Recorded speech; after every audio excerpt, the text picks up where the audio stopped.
Personally, same thing. I believe that the earth is flat. Okay. So you... Alright, welcome back to episode 8 of Coconut's Side View Podcast. So today we have a very special guest and he's Rayson from Novowatt.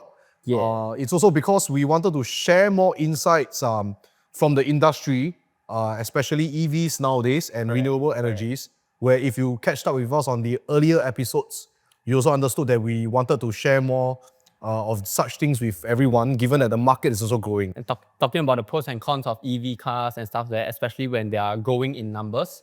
So let's allow Rayson to Share with introduce himself as well as share with us a little bit on why, what, and stuff like that. Okay. Thanks, Asa, for inviting me today. I'm Rayson from Novowatt. We are actually an EV charging platform where property owners can host and share their charging services by sharing their EV chargers to the public. So, what else? Novowatt. So you guys are sharing your So you're EV saying that you guys car. act as a third party between EV chargers owners and the public.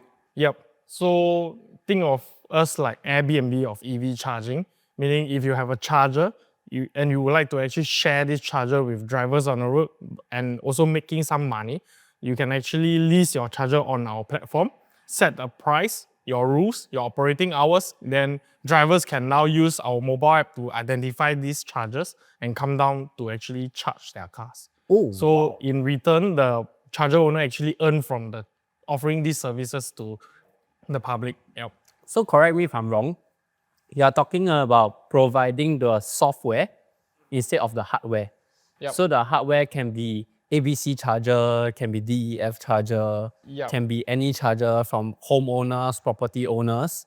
So Novowatt is actually a software company that actually lease out their services so that people can like seamlessly Access the charger, pay for their charging. Yep. Okay. So I also understand that Novowatt is one of the fastest growing company locally now. And also you guys also recently onboarded very reputable clients like maybe Audi Premium Automobiles. Yep. And And perhaps Singtel as well. So Singtel has their own fleets of EV vans that they actually recently procure. Then they have EV chargers in their own premises where they need an operator, someone with experience with the proper software to actually facilitate these charging services for their own drivers. So we took up Paya Lebar and Geylang area where all their drivers are actually driving their EV vans around Singapore and charging at these stations. So they hand over these important assets to us. We help them to manage, making sure that the charger is always up and there's no issues with the charging. If there is, then we will be the ones supporting the drivers instead of the property owner, meaning Singtel. They don't know much about EV charging, let alone helping to troubleshoot these issues. So they got us in as an operator to help them to manage these charging assets. So you are saying essentially if today I decide to put the EV charger in my private property, I can treat it as an investment and look for you guys and say, could you guys put it out for me? I want to charge this rate, this is the market rate. I think in terms of investment, I think it's more like if you want to share this charger with your neighbors, because you know that most of the properties, they don't have enough power to actually install EV charger. One charger actually you require about 32 ampere three-phase, right? Most of the property owners and properties in Singapore, you don't have that kind of load. So offering and sharing this charger can actually help provide a more conducive environment for people to charge. Then you give the charger owner some flexibility in earning from the charging, right? Sharing the charger. So I think that is where I understand really. For example, like 5, 6 private houses in a row. Then after that, one guy have, but he don't have to charge all the time. So maybe all this, right? It's also very difficult to like, hey bro, you charge 3 hour, $22. $16.70. Wow, a bit difficult. Also Shrek. Yeah, so basically this app, Novowatt, actually seamlessly integrates everything. payment through there and stuff like that. No, I think it's It sounds game changing to me. I mean, to me, you get rid of the middleman. You put the supply directly to the demand. But and also on talking about supply and demand, obviously EVs we just started mass adoption of EVs in Singapore. We are essentially at the first stage or the first phase probably, right? So how does the company steer towards managing these challenges in terms of supply and demand? Obviously, which our infrastructure is really not 100% even, right? So could you share with us, about all this? For us, we are mainly in the condo space. So you can see us in most of the condo. We are in 75 condos right now. So we are offering 5. yeah. So operating about 188 chargers. Offering about, we are now at 188 EV chargers in these condos. So how come we can grow so fast is also because of LTA. There's actually a grant called ECCG grant where property owners like condo can actually apply for 50% subsidies for the installation of EV chargers.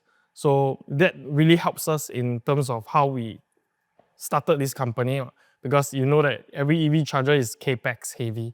So that's how we come about, and we are slowly growing and hoping to be in most of the condominiums in Singapore. Yeah. Okay, so from what I understood, in terms of the most of the electric charging providers in Singapore, they come into the space. What they do is they front the cost of installing the chargers. Then what they do at the end is they charge it back to the property owners. They give the property owners a bit of maybe probably like 10 cents or 20 cents. I'm not sure of the rate. Right, on top of that, but maybe they are earning about 30 to 40 cents per kilowatt or thereabouts. I'm not very sure. So in terms of the traditional service providers, they operate this way.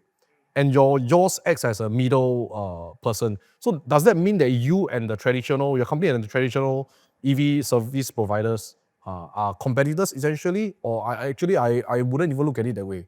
I think I will see them, everyone that is in EV charging are now brothers in arms. For us, our concept is more focusing on privatized chargers.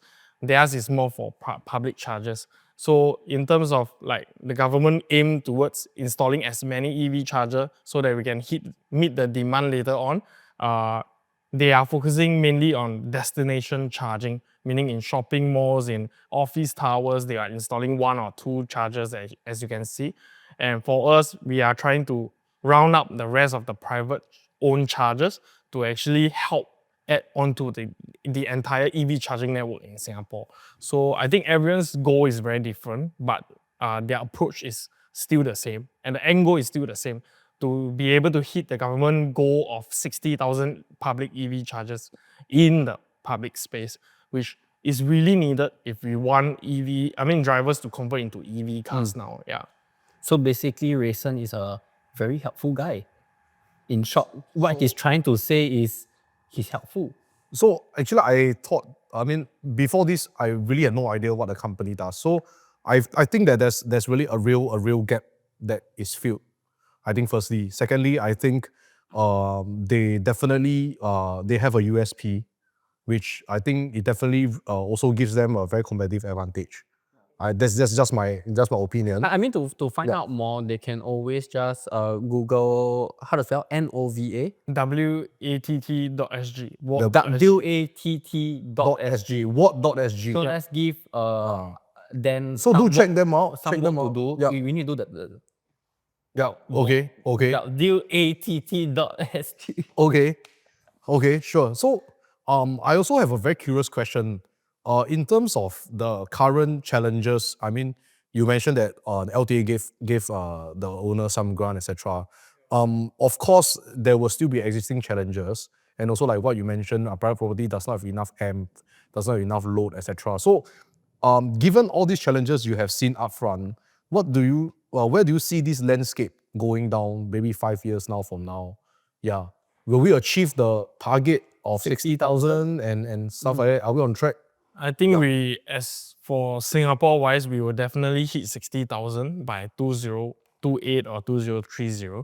I think most of the properties in Singapore are still fairly well equipped, just that private landed homes and B1 buildings, right? We don't have that kind of load. But I think government will really support in a way, this way or another, to actually help buildings get equipped with this power. Okay. Yeah. So for now, I think the biggest challenge for EV drivers now, I think you are EV driver, right? You drove a Tesla. Soon to be. Soon to be. My dad just bought a BYD. That's what we Yeah, already. changed his CHR to BYD. Okay. Yeah. So it's not not gotten delivery of the car Not yet. yet. It's supposed to be Okay. end October, so it's like a month to go. Okay. Yeah, also I think to also fill out what Rayson has said, I think with Tesla and BYD being at the forefront of the fastest growing number of EVs in Singapore, I think we are really looking towards this space in the next 3 to 5 years.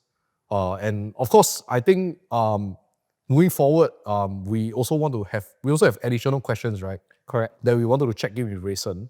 Correct. Some questions that maybe we have a sensing to, but then because we are not as in depth in this whole EV industry, Okay. and I think these are some questions that people may want to know also. But let me conclude what does. Basically, you can go what.sg, but in short, I feel the most exciting thing about what is that they specialize in the software. So like they can share, people can buy, they can like, if I'm not wrong, there's something that, if I drive an EV, then I park my car the entire night, other people cannot charge. But if charge finish already, they do take up in time.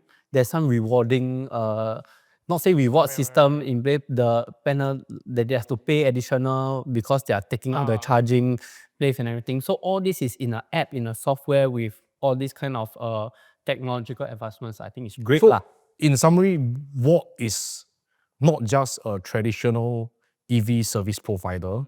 They are EV service provider with a unique selling point, which is the tech that they have in hand. So I think that's a gap that's being filled very rapidly, and also I think they are the forefront of this. Yeah. So lucky we are friends with Rayson. It's not he run very fast, we cannot. 有啊，學仔啦，知道我們。Okay. When they ask us come and have broadcast, I know. Okay. Good. We are on the right track. Alright. So a little bit more not so heavy questions. Maybe for us we know Tesla, we know BYD, which is like what Sylvester said, the two most popular ones. Are there any ones upcoming that you think is quite interesting? People can actually take a look. Coming from China, coming from Your where? opinion. You don't have to you don't have to feel stressed about this. Yeah, no need to back up with stats. It's just you're like, I hate Tesla, I like BYD. Or I like BYD, I hate Tesla. It's just personal. Is there any upcoming one other than these two big ones? I think the cooler EVs are not available in Singapore. Yep. There's one called the Honda Afeela. So you get a PS5 in the car. So it's a collaboration with Sony and Honda. So I don't know whether they will really roll it out, but once that is rolled out, there will be a PS5 in the car. Okay. I want to just ask a question. The PS5 is put in front or put behind of the car? Both. Both. So the driver can. It's autonomous driving. It's an autonomous driving car. Okay. So in the future, if autonomous comes, then the driver will also be playing the PS5. So problem really. 一边驾車一邊打 mobile. Because LTA was so kind of against autonomous driving, right? For the longest time. I think not against. I think they want to study first. Okay. Then understand what are the risks involved and whether insurance company would like to insure all these political. Maybe we can get the transport minister in for the next podcast. I dig a bit LTA. He say, no, not the. No. None against. They just want to study more. It's a very PR. Very good. It's a very PR. I think another model coming in is definitely the BYD U6, right? The one that you can see driving. You are able to turn that car into a boat, so you can drive in rivers and. I don't even know. You know? You don't know? I got no idea. Boat that. I got no idea. The U6 or U8 by BYD is it looks like a Land Rover, but it's an EV. So you can actually change that. You can drive the car sideways like a crab. Then you can also drive it as a boat. You can ride. Can use as a ferry. So it's in production already. Yeah. So you can buy the boat that does not cost you 22 million. like that. Actually, boat not so, must see what boat I mean, also lah. we're not talking about the sampans lah. We're talking about like the boat. luxury yachts. Yeah, like the boat kind of boat. I think you cannot compare with the boat, the real boat lah. Okay. It travels slower, but Okay. at least you can. I think the whole idea is that a lot of people worry that if I drive an EV car and there's flooding, right? Whether I can actually still travel past the water. It's Okay. halfly submerged lah. So having that car in, I think is interesting. Is because I think most of us feel that EV is dangerous lah. A lot of them has the misconception that EV is dangerous if there's flooding, people around you get electric shock. Yeah, all this is all I think Misconceptions. yeah, because Very interesting. protecting the battery and not exposing it to water and moisture, right? That is very important. Lithium-ion batteries is very delicate lah. So the U8 actually U6 or U8 actually proved to people that EV is not that dangerous, but they go to the extent of changing it into a slow-moving yacht or boat lah. At this point, BYD is just flexing ah. So 要不要买船？ water 啊？不要买车，要不要买船？你以为我怕水啊？可是我没有一个船给你。 So Not bad. so okay, I think the BYD development and all that is also because generally China is at the forefront of most things lah at the moment. Of course, the US and China are both competing in this dual arms race lah for sure. So I wouldn't want to count Russia in at the moment. Okay. I would like to I reply told in you the most politically correct answer in. Alright, not wrong. Okay, so what's the next additional question that we have? No. Actually, I want to ask one more thing regarding this. Okay. You know, Honda, everybody knows Honda. Then everybody knows BYD, but these are just two very exciting models and collaborations. How about one upcoming brand that actually we don't really know, or maybe upcoming, or it's already in Singapore, but it's not really thought of. I think Singapore's we don't get many EV brands is because number one is right-hand drive market lah. It's so much smaller, and I think the government standards for importing EV cars are very difficult. I mean, High. it's very high. So that's why you don't see a lot of China brands in Singapore. Okay. Singapore government wants to make sure that the car is manufactured properly, is along with UN standards, and if there's any cars imported sold in locally, right, it's not gonna go in flames or the battery has issues. So that's why we don't see that much brands now, new brands coming up. I think there's a brand called Ion that's coming in. I think carried by Vincar. I think that will be a very interesting mix into their whole lineup. EV Ion lineup. as in ION lah. Yeah, AION. AION. I think should be available next year. I have no idea. Still following up. So that's something that we can take a look. So also. this is not a sponsored thing, but do check out Vincar ringing in AION. AION. Okay, Yeah, interesting. I'll check it out. Every week we just sip say not sponsored, but actually we, No lah, this is not sponsored lah. This is definitely not sponsored lah. I know it's not sponsored, Yeah. but I mean like, you know, we hint low key. Wing. Yeah. Wing. One day we will We'll make it lah. We'll make it. We'll make it. Yeah, we'll make it. Actually, why not? Yeah. I ask you guys, like as an EV driver, what kind of challenges do you think they face on a daily basis? Okay, one concept, especially because my dad just bought, right? So I was thinking if it is not crazy expensive. So just to give you a rough idea, the Atto 3 is now like 1.7 plus 170 over 1,000. The interior is nice, everything is good. I feel like with current COE prices, it is quite okay. It's competitive. It's competitive. So if my dad can take a look at this, right, which means there are a lot of people that also can take a look at this, getting more EVs, and he's waiting for October. So it's not to say in my housing estate, right, like another 10 people actually bought their BYDs. So one challenge that I am a little bit concerned of, maybe you can give some insights because you are more in-depth in this, right, is that what if suddenly one big shipment of BYD comes, right, then my housing estate got 10 more. Then right now, there's only 3 lots in the HDB car park, in my HDB car park that has chargers. We still went ahead to buy because he works at odd hours. He's a piano teacher. So, you know, afternoon, sometimes he's around I don't really see the problem of him being able to charge his car. But what if those of a 9 to 5 job one standard is come home, park and charge? Then 3 lots, I don't know whether it will be enough or not. So if that happens, how? So that's when the social issue, which I think this is a very interesting point that Isa brought up. So there's this social issue recently. I think it was a big hoo-ha. So Parkway Parade is starting to charge you for overcharging beyond your charging timing. So they're quite nice actually. So for example, if you charge for half an hour, then it's almost fully done. Then they'll give you a 10-minute grace period. So subsequently from the 10-minute grace period, I think per minute is 50 cents or something like that.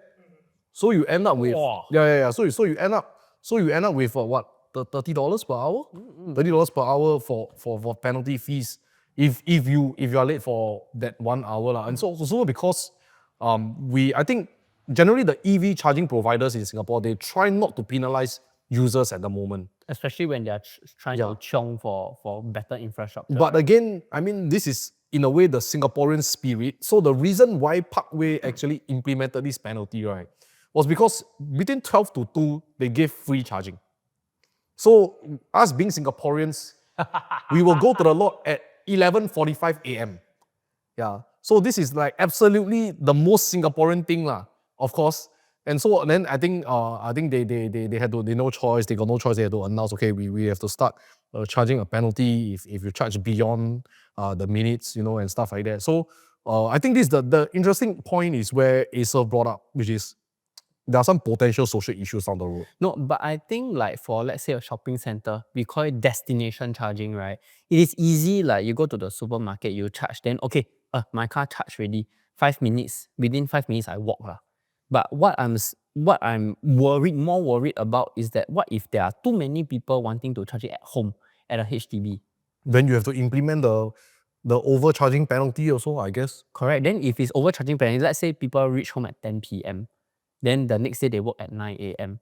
Then they have to go 2, 3 a.m., set alarm, wake up just to shift their car, for the next person to set alarm 2, 3 a.m., wake up to shift their car to that lot. So that is my point on what if a HDB car park just that HDB car park, right? A lot of people like EV, which is not saying not affordable anymore. Then it's also because there are 2 types of charger, which is AC and DC, if I'm not wrong.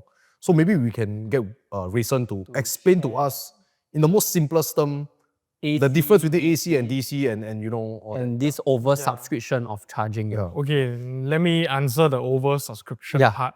So what makes us different from other operators is that we actually design this software for Singaporeans by Singaporeans.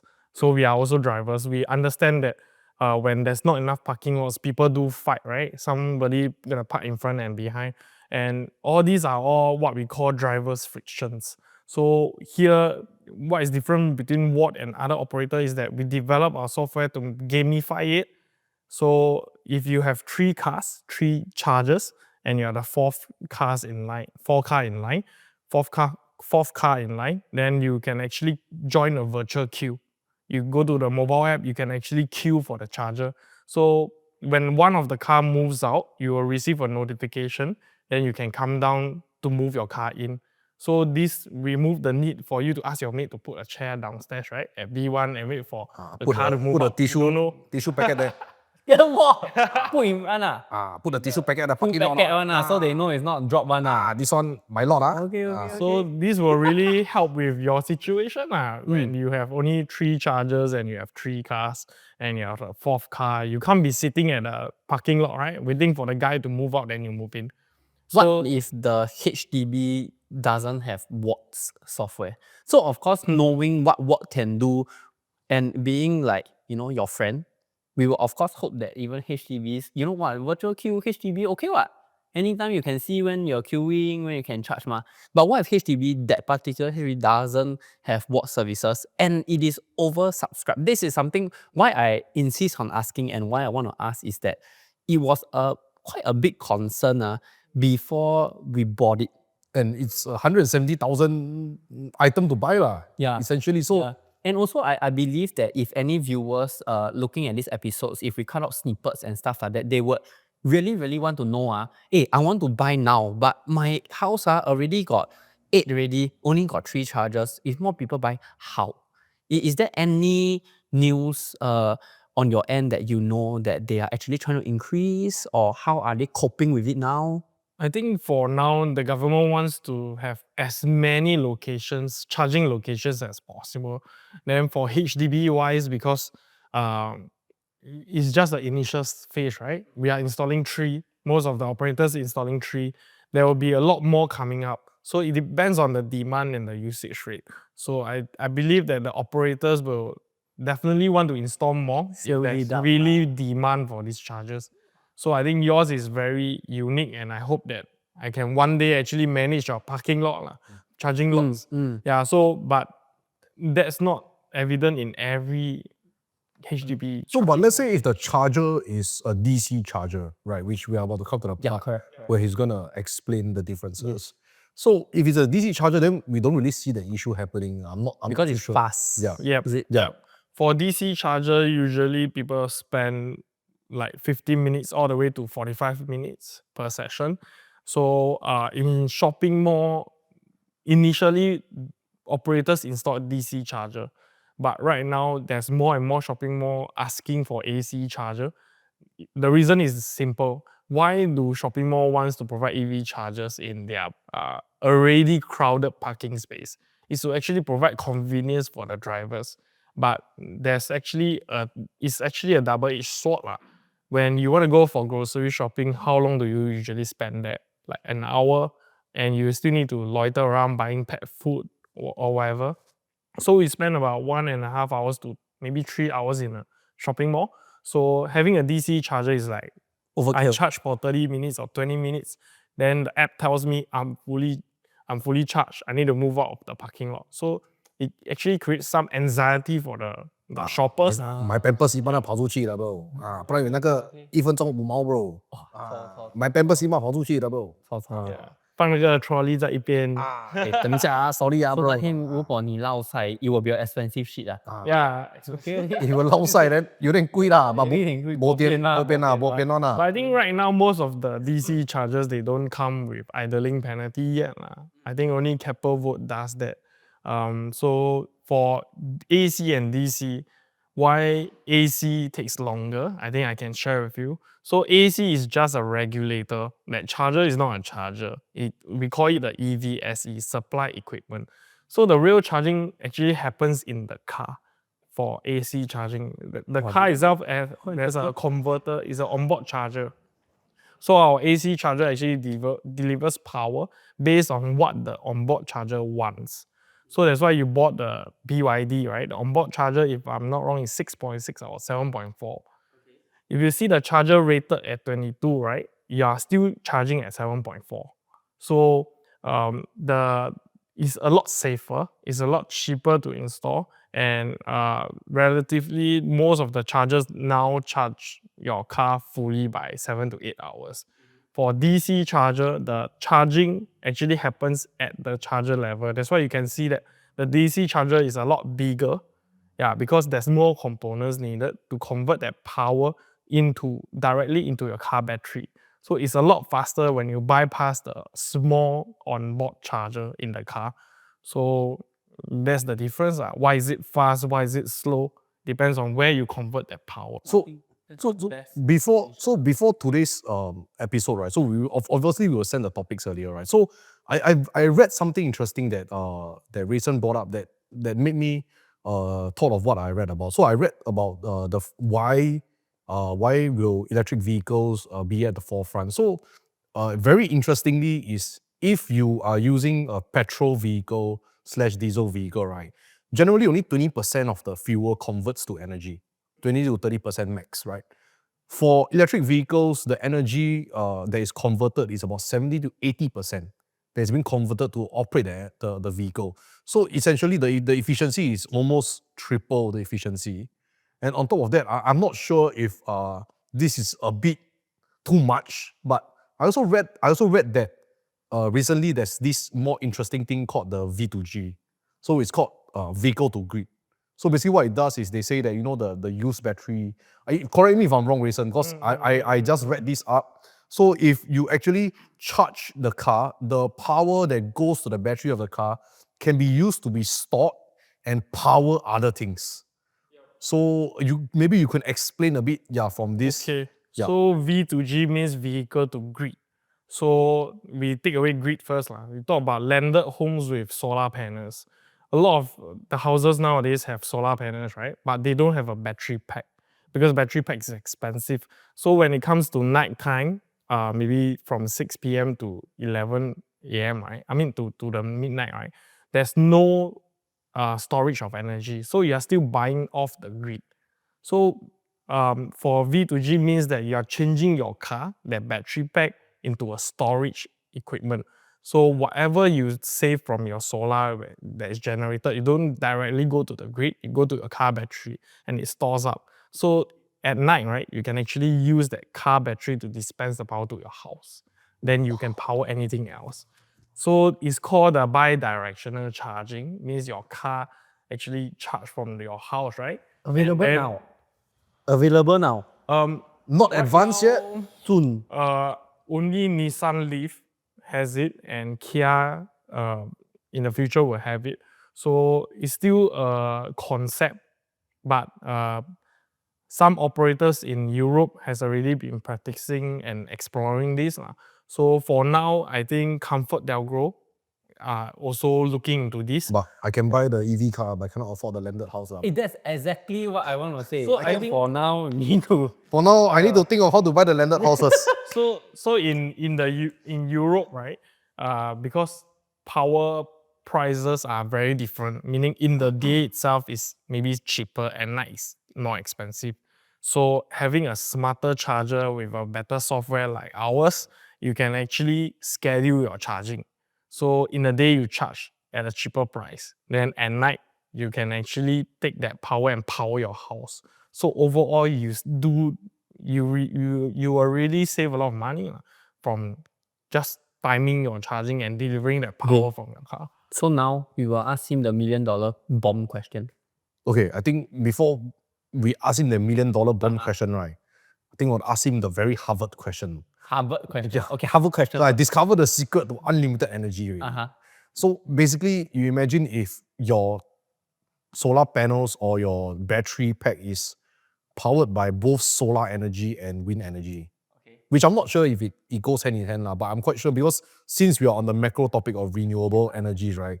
So I thought, EVs, electric energy, solar energy, and of course wind energy, I guess we go hand in hand. Yeah. So what if I have a wind farm and I have 10 battery packs in my landed house and my roof has all the solar panels I need?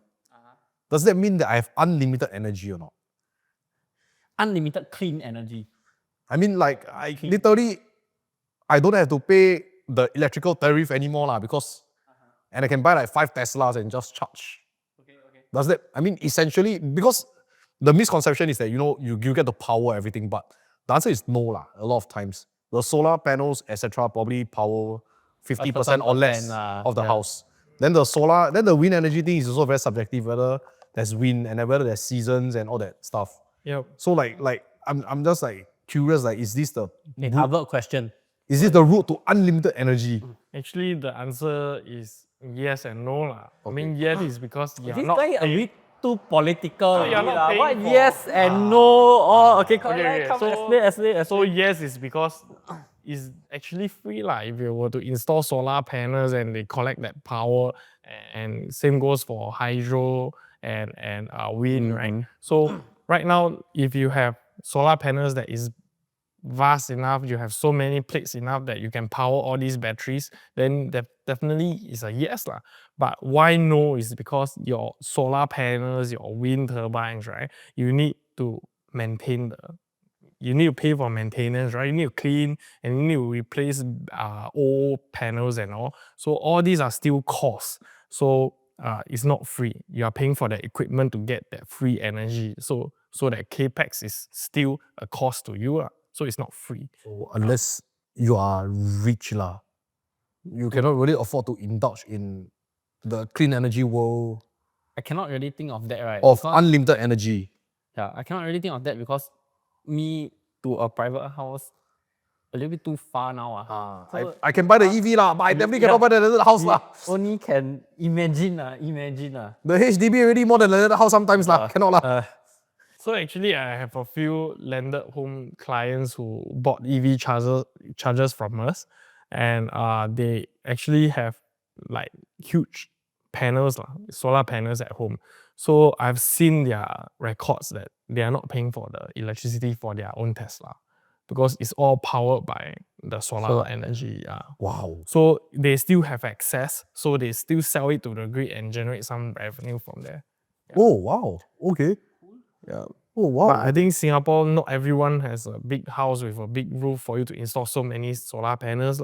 That's why government is doing that for us. They are installing solar panels at the top of all the HDB. I think there's ongoing projects for that. Yeah.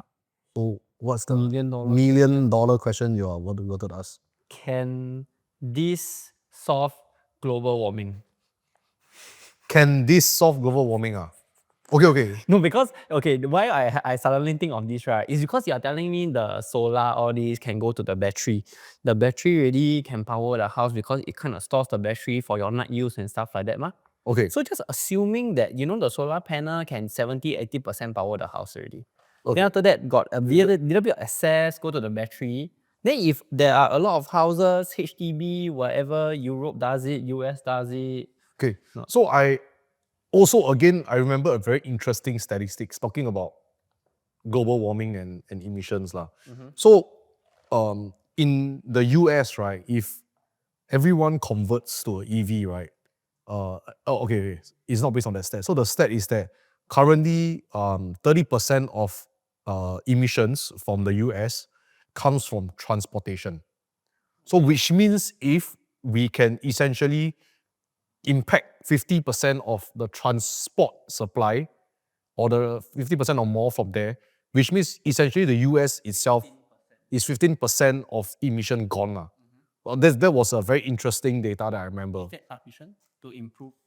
So I think if we look at it from a standpoint where it's only one country, then I think the impact could be not as good, which is why the EU and everyone came together to sign the pact and agreement where we are essentially moving towards no more fully petrol cars by 2030 or something like that.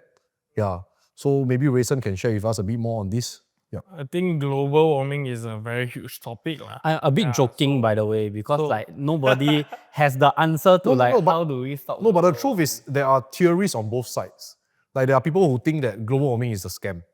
Then there's a group of people which essentially are the more, I don't know how to put it in a, but that's politically correct. There are just two sides to yeah, but basically there's another group of people that believes that the global warming is very serious, it's real, and we should be doing things like that.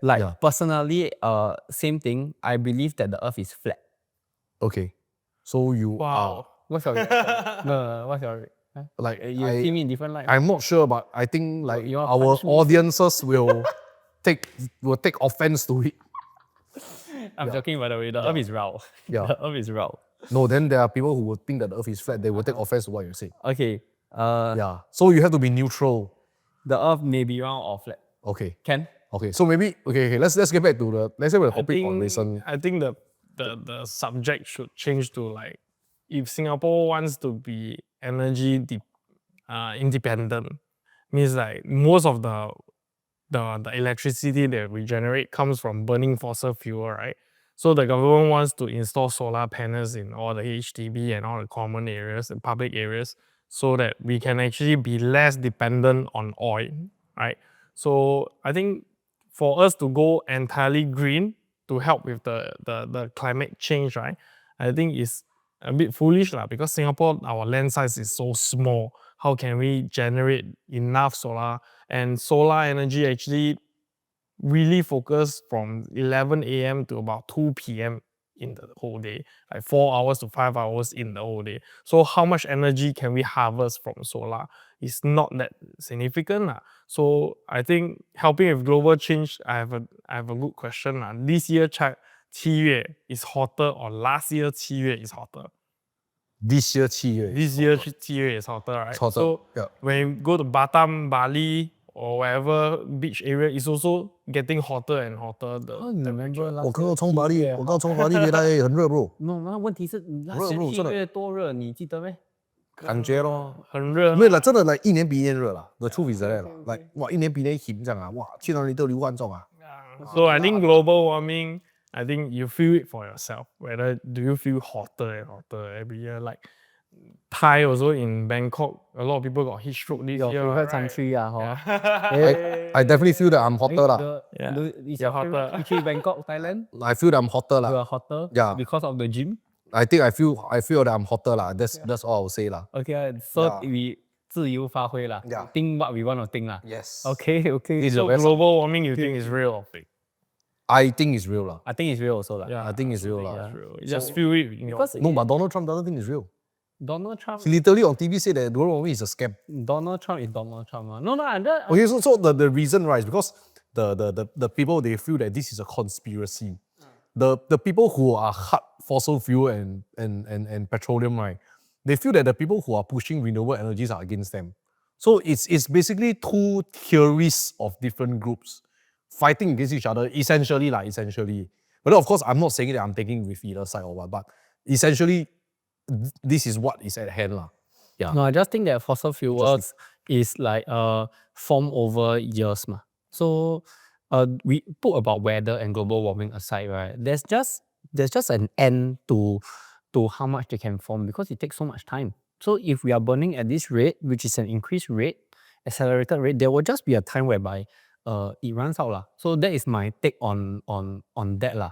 I think for me is I believe Singapore should not be dependent on oil. So we move ourselves away. Right now, the government is taking steps to move away. even Move away less lah, I would Yeah. say. Yeah. And they have a goal by 2050 to be hydrogen based. Like we will be generating electricity from hydrogen. We all know that we can't do nuclear, right?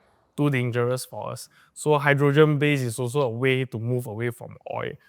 So to be less dependent on oil means that it's economy wise is safer, more stable in future. We can kind of plan what we want to do because we are The like, Ukraine war really screw a lot of people up, right? In terms of the fuel oil prices now is at how much? I'm driving EV, I don't know. I'm not sure. you paying? but a bit how Hey, the oil price how much? Oh, $3 plus already. Yeah, even for like the middle grade, like the middle grade is the most popular ones that we all pump. So 95. it's like $3, $3. 30 cents. Yeah. He stayed true to himself. Yeah. Before this, he drive M4 manual. Don't know what. All at the lowest kicking tail. 9 km per liter. Oh, really? Hey, petrol price 多少啊？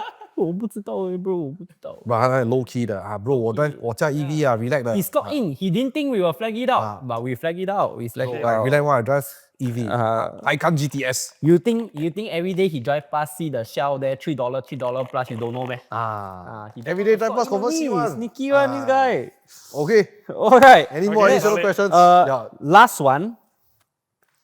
Something that I guess viewers want to know also. So this is really the last question. I mean, so far we have been discussing about a lot of EV questions, and I hope it really helps people looking at EV cars. Should prices so high, 2030 no more petrol cars and stuff like that. We hope that we did answer you some questions. So this is the last question that I think really would benefit a lot of people looking at this avenue. Do you really save money if you switch to an EV? Basis of the question is some EV cars has higher road tax. Some EV cars are more expensive than a hybrid car, for example. And you know, hybrid cars, sometimes 1 liter you can travel 20 plus km really. And stuff like that lah. And of course, also an example is also, for example, the Tesla Model 3 Standard, the road tax is about 1,000 plus 2,000 max. The Model 3 Performance is about 5 plus thousand to $6,000. Oh, the road tax. Yeah, that's Model 3 Performance. Okay. Yeah, so there's this varying range lah. Yeah, so do you depending really on the basis save of this the question, yeah. money and like, you know, one charge is how much? $10 over for a normal EV car. Road tax wise, this and that, to let's say a 1.3 Honda Fit with cheaper road tax and stuff like that. Let's talk about normal usage lah, like 10 to 15,000 km a year. The average Singapore user. How much do we save? Do we save actually quite a bit? And would you recommend EV cars?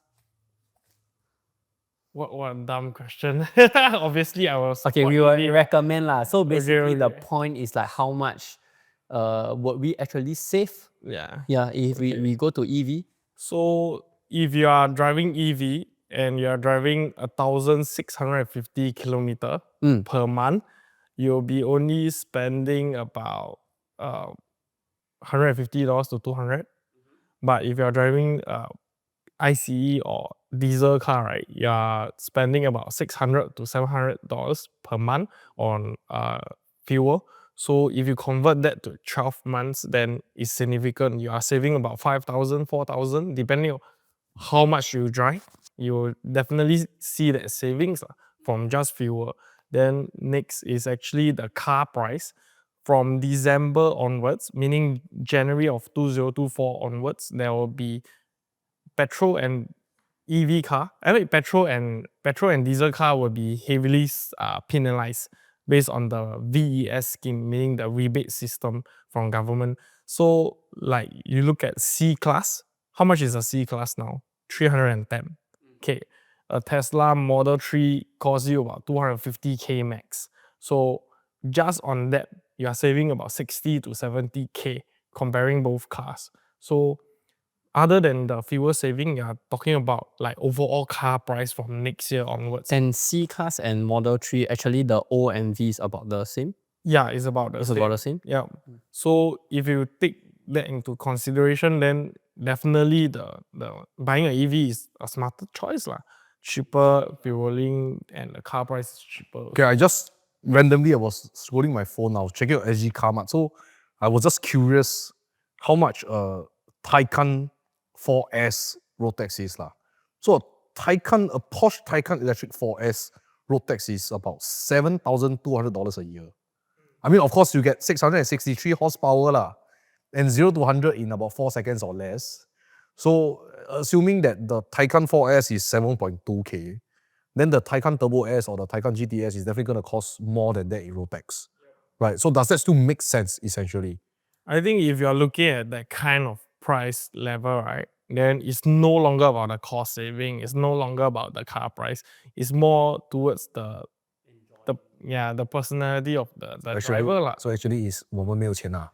Yeah. 是我们我也是没有钱买。 Actually 是我们 broke 啦 bro. Taycan 4S 啊，500千啦 bro. Okay, so a wise man once told me, I was younger ma. 啊 So I said, hey, uncle, actually this Ferrari, you 1 liter can travel how many km? 啊 This wise man told me, got money buy this car, won't care 1 liter travel how many km. So this is Must mimic the sound one ah. same concept. Okay. Same concept. 7.2K road tax. Got money buy the Taycan. The road tax is not of course. Very negligible. Very negligible. Very manageable lah. Manageable. I want to help the earth, but I got a lot of money. I can pay the road tax. Okay. I think we look at Honda Vezza versus BYD Atto 3. What's the price difference now? Honda Vezza hybrid costs you 160 to 170K. So for that same price, you can buy a BYD Atto 3 already. Yeah. So that you look at the fuel saving is a lot cheaper than the Vezza hybrid. Yeah. So that few $100 makes sense in the difference in road tax lah. That's the conclusion lah. Yep. And you're helping the environment lah. Oh, okay. Helping what also this one cheers Okay, so obviously we are coming to the end of this conversation with Rayson. Then obviously we also missed out the most important part of our podcast, which is to talk about our feature car of the podcast. Oh, okay. So backtrack. So the Then car to do behind the us, just a bit of introduction. So the car behind us is a BMW 7 Series 73i mild hybrid Grand Lusso edition. So just some interesting facts. It's a 2-ton car. It's a petrol electric car producing about 300 horsepower, 400 Newton meters of torque, and more than. So I think also the most important thing is, I wouldn't say the most important thing lah. I would say like one of the key features, interesting thing is that this car is built on the Rolls-Royce platform. Obviously because it's a BMW, right, and Rolls-Royce, it's actually the same group. And I think I wouldn't say interesting, like the staggering price tag of this car is an astonishing $980,000, excluding road tax, if I'm not wrong. Yeah, so it's a Rolls Royce that is not a Rolls Royce. On a BM.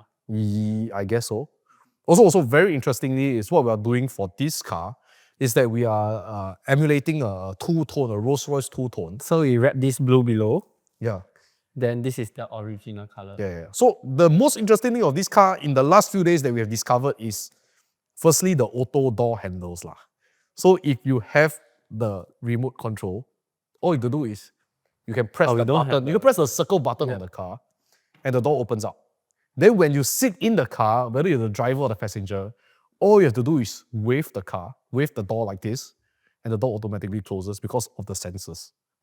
So imagine if you just knock on the door of this car lightly, then you are going to get you're going to get a hefty bill lah, because obviously there are a lot of sensors around for these kind of things to work out. Yeah, so that's the featured car of our podcast today. All right. So we are moving on to our next segment. Okay, all right. We have now arrived at the gaming sector of our podcast. So just to recap, last week it was Acer against Zijie lah. And the games they were playing was guessing the drama series name or the movie's name. That I lost. That is essentially the loser was Acer lah. So the penalty was essentially, I think we are contemplating for him to do a TikTok dance at a later episode. Alright, so for the game today, the game name is called Lies. Okay, so the rules are quite simple. So in front of me, I have a list of topics with me that I'll get to choose lah. So it'll be up to you and Rayson to tell me how many things you can name within the topic in 30 seconds. So of course, both of you can go for. So for example, a clear example will be like this. So Acer says 15. In a particular topic A, Acer says 15. So like how many fruits can you name in 30 Then Rayson said yes. Then so you said 15. Then Rayson says 16. Then you think you can go 18. 28. I said 28. Then Rayson says liar. Okay. Liar. So if he says liar, then now you have to name 28 fruits in 30 seconds. So if you're not able to name, then the point goes to Rayson. However, if you're able to name it, then the point goes to you. Okay. All right. So let's get started. All right. So the first topic, let's go with something I would think that is pretty easy lah. Okay, so since Wei Chen is the guest, so I'll let Wei Chen start off with the number of items he thinks that is in this topic lah. So the first topic I'll go with is McDonald's food items. So I start first. Yes. How many? Hit a number. 10. Okay, 10. 12. 12. 15. 15.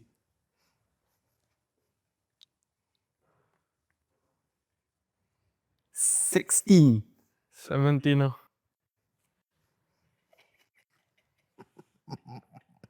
19. 18. Liar. Okay, I wanted to stop at 21 lah. Okay, Acer, you are ready? 30 seconds. I'm going to start timing you.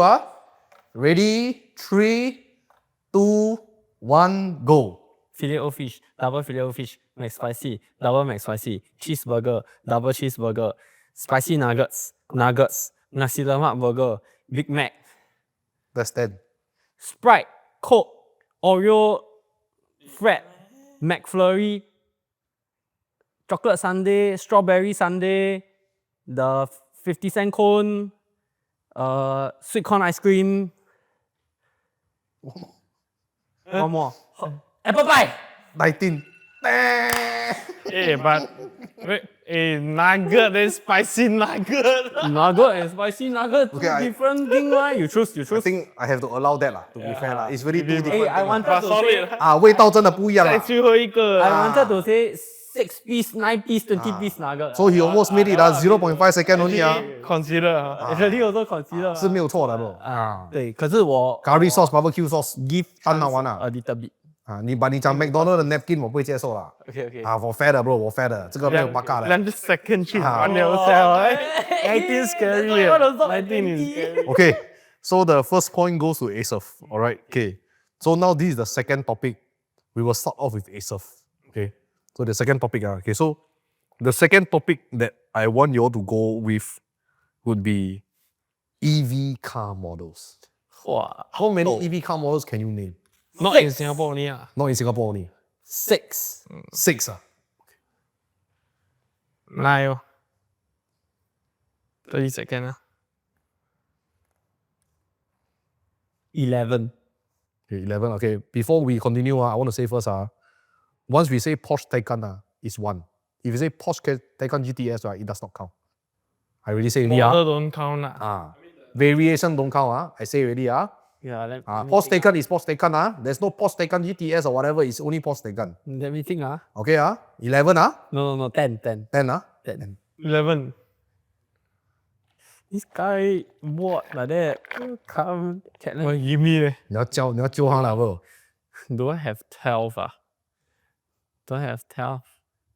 On the back of my head. This one I may need the producers to help me verify also. To be honest, I'm not the most versed on this. 12. 13. Liar! Okay. Liar, okay. You ready, Rayson? Yeah. Ready, 13 car EV car models and your 30 seconds starts. You count for me. Okay. And your 30 seconds starts now. EQA, EQB, EQC, EQE, EQS. Oh. Then BYD, the Dolphin Seal, Eto 3, E6, the old E6 can or not? Yeah, only 6. Okay, then Ioniq 5, Ioniq 6, Kia EV6, EV9. Lose already. Older. Then now is your flex. Okay, flex. Still got a lot of time. Okay. Okay. Okay. 1-1. 1-1. Okay. 1-1. One more topic. Should be correct. I hear, I got all those names over here before. Should be correct. Okay. Okay. Got lah EQA, EQC, EQS, bloody hell. Okay. So now is the final round of the game. The last topic. So the person who wins this topic wins the game. So we need to prepare for the forfeit. Okay. So this is the game winning point, game point. Okay, so for the last topic, we will go with Rayson first. Okay, to state the number of items he knows. Okay. So the last topic, I want to choose something more interesting. So the last topic would be hot pot items you can find in Hai Di Lao. I think they I want to find something that is more neutral, you know. I think they like me a little bit. Give me this topic. Okay. This is hard. Okay. Hot pot items. In Hai Di Lao. In Hai Di Lao. To be honest, I also may need to verify this. I don't eat Hai Di Lao very often because beauty in a pot is better. Okay. So we will start with Rayson. Okay. 12. 17. It feels Yeah. race. See whether you are 18 or not. Re-race. Hot pot item that must be added into the hot pot can be eaten. Well, as anything in side Hai dish. Di Lao menu, I give it to be fair 19. Okay, I catch you. You are call me liar, 19?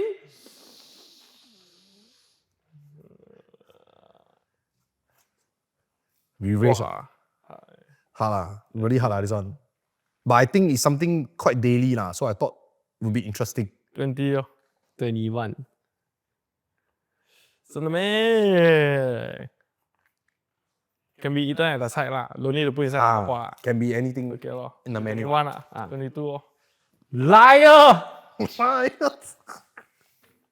Okay, Okay， Rayson, you are ready, Mm. Okay, you got 30 seconds to name 22 items that can be found on Hai Di Lao's menu. Okay, Okay, okay. 3, 2, 1, go.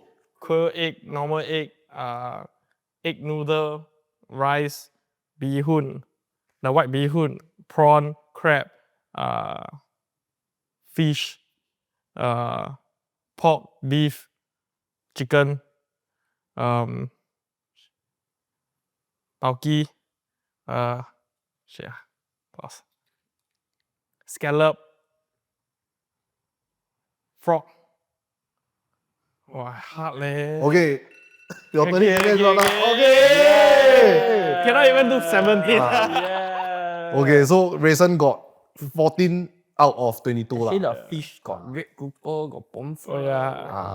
Okay.那个那maybe的，还是有很多东西也是啦，这里有什么冬瓜茶啦，什么馒头啦，对，很多来这里啊，肚子 Oh yeah, 好的馒头啊。 power 的一定要吃的那 bro，个那你可以不要吃。菜哦，有 black fungus，有党鹅，有 lettuce，有白菜，有哇小白，solid 菜。啊！Actually, you can win eh. Everything you go one bro。 Hey, you caught me off guard 啦。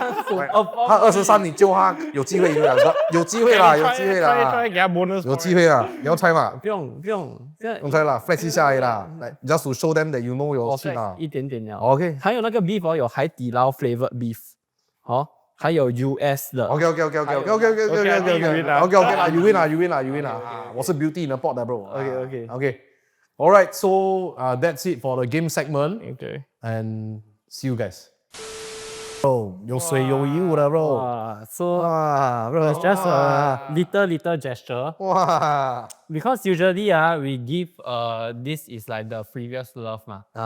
Yeah, then now he can every day remind himself. Well, obviously we cannot afford a real M4 competition lah. So all we can do is give a die cast. I want to move away from performance petrol cars. Okay. Then every day we remind him. So this is for him to put at home and just try to bake.